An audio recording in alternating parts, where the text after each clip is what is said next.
So నిన్న republic day సందర్భంగా CM Revanth Reddy విడుదల చేసిన ప్రాజెక్టుల పైన మీరు ఏమంటారు? పథకాలు 4 ఇప్పుడు 76 గణతంత్ర దినోత్సవాన్ని పురస్కరించుకొని కాంగ్రెస్ ప్రభుత్వం తెలంగాణ రాష్ట్రంలో 4 ప్రతిష్టాత్మక పథకాలను ప్రారంభించింది. వైట్ రేషన్ కార్డులు కావచ్చు, ఇందిరమ్మ ఇండ్లు కావచ్చు, రైతు భరోసా కావచ్చు, ఇందిరమ్మ ఆత్మీయ భరోసా, రైతు కూలీలకు కూడా 12,000 రూపాయలు ఇవ్వాలని చెప్పేసి యుద్ధ ప్రాధికరణ ప్రారంభించి, అదేవిధంగా వ్యవసాయ యోగ్యమైన భూములకు రైతు భరోసా రాష్ట్ర ప్రభుత్వం ఇస్తూ ఉంది. భూమి లేనటువంటి రైతు కూలీలకు కూడా భరోసా రాష్ట్ర ప్రభుత్వం ఇస్తూ ఉంది.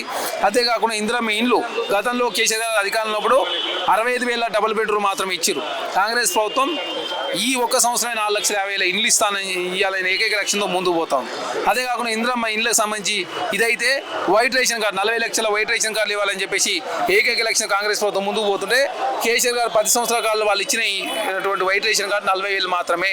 కాబట్టి కాంగ్రెస్ ప్రభుత్వం చిత్తశుద్ధి ఉండి ప్రజా సంక్షేమం కోసం పేద ప్రజలకు ఇచ్చిన ప్రతి హామీ నెరవేర్చే ప్రయత్నంలో కాంగ్రెస్ ప్రభుత్వం ముందుకు పోతుంటే, BRS party Bharatiya Janata party చూసి ఓరలేక ప్రజాప్రభుత్వాన్ని బదనాం చేసే ప్రయత్నం చేస్తూ ఉన్నారు. ఖచ్చితంగా కాంగ్రెస్ పార్టీగా ఈ 1 ఇయర్లో మేమేం చేసినామో 10 సంవత్సరాల కాలంలో మీరేం చేసిరో, ఏ విధంగా జీడిపి దేశంలో పతనం అవుతుంటే తెలంగాణ జీడిపి 3.2 నుంచి 4.8, అదే కాకుండా దేశంలో నరేంద్ర మోడీ గారు ప్రధానమంత్రి అయిన తర్వాత 8.2% ఉన్న జీడిపి 6.2%, 4 సంవత్సరాల కనిష్ట స్థాయికి దిగజారినా కూడా, అదే ₹62 నుంచి 87 రూపాయలు పోయినా కూడా నరేంద్ర మోడీ గారు మౌనం వహిస్తూ ఉన్నాడు.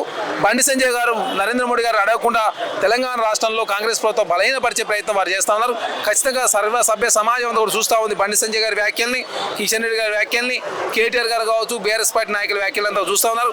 కాంగ్రెస్ ప్రభుత్వం ప్రజా సంక్షేమం కోసం పనిచేస్తూ ఉంటే సహకరించకుండా అనవసరంగా బదనాం చేసే ప్రయత్నం చేస్తున్నారని చెప్పేసి ప్రజలందరూ కూడా చర్చించుకుంటారు. ఖచ్చితంగా ప్రజాక్షేత్రంలో ప్రజలే న్యాయ నిర్ణేతలు కాబట్టి ఎలక్షన్లు వచ్చినప్పుడు వాళ్ళే సమాధానం చెప్తారు. అంటే బీఆర్ఎస్ బీజేపీ 2 ఒకటే అని చెప్పేసి మీరు తెలుసుకోవచ్చు, అర్థం చేసుకోవచ్చు. బీఆర్ఎస్ పార్టీ భారతీయ రాష్ట్రంగా మారింది. అదే కాకుండా భారతీయ జనతా పార్టీ బ్రిటిష్ జనతా పార్టీగా మారి కాంగ్రెస్ ప్రభుత్వాన్ని బదనాం చేసే ప్రయత్నం చేస్తా ఉన్నారు. దేశంలో ఏ రాష్ట్రంలో చేయని విధంగా తెలంగాణ రాష్ట్రంలో కాంగ్రెస్ ప్రభుత్వం 54,300 కోట్ల రూపాయలు రైతు సంక్షేమాన్ని ఖర్చు పెట్టినాం. ఒకేసారి 18,000 కోట్ల రూపాయలు రుణమాఫీ, తర్వాత 21,000 కోట్ల రూపాయలు, 3,000 కోట్ల రూపాయలు తర్వాత చేసినాం. అదే కాకుండా 500 రూపాయలు బోనస్ ఇస్తూ ఉంది రాష్ట్ర ప్రభుత్వం. రైతులను కోటీశ్వరులు చేయాలని ఏకైక లక్ష్యంతో కాంగ్రెస్ ప్రభుత్వం ముందుకు పోతా ఉంది. అదే కాక మహిళలను లక్షాధికారులు కోటీశ్వరులు చేయాలని చెప్పేసి కాంగ్రెస్ ప్రభుత్వం ముందుకు పోతా ఉంది. నిరుద్యోగుల సమస్య జాబ్ క్యాలెండర్ ఇచ్చిన 55,000 ఉద్యోగాలు ఇచ్చింది రాష్ట్ర ప్రభుత్వం. కాబట్టి సంక్షేమ విషయంలో కాంగ్రెస్ ప్రభుత్వం చర్చ చేయడానికి సిద్ధంగా ఉంది. కానీ భారతీయ జనతా పార్టీ తెలంగాణకు అవమానిస్తూ మా పైసలే 63 పైసలు మీ దగ్గర పెట్టుకొని తెలంగాణకు నిధులు అని చెప్పేసి బండి సంజయ్ గారు మాట్లాడేదాన్ని మేము తీవ్రంగా ఖండిస్తా ఉన్నాం. ఖచ్చితంగా ఈ ఫెడరల్ కంట్రీ కాబట్టి రాష్ట్రాలకు వచ్చే హక్కుల విషయంలో బండి సంజయ్ గారు లాంటి వాళ్ళు ఇట్లా వ్యాఖ్యలు చేసినా కూడా కేంద్ర ప్రభుత్వం పైసలు ఇవ్వకుండా ఎవరు అడ్డుకోలేరు. కాబట్టి ఖచ్చితంగా కేంద్రం మీద పోరాటం చేసుడే తెలంగాణ రాష్ట్రంలో కాంగ్రెస్ ప్రభుత్వం ఇచ్చిన ప్రతి హామీ నెరవేర్చే దానిలో కాంగ్రెస్ ప్రభుత్వం ముందుకు పోతాం.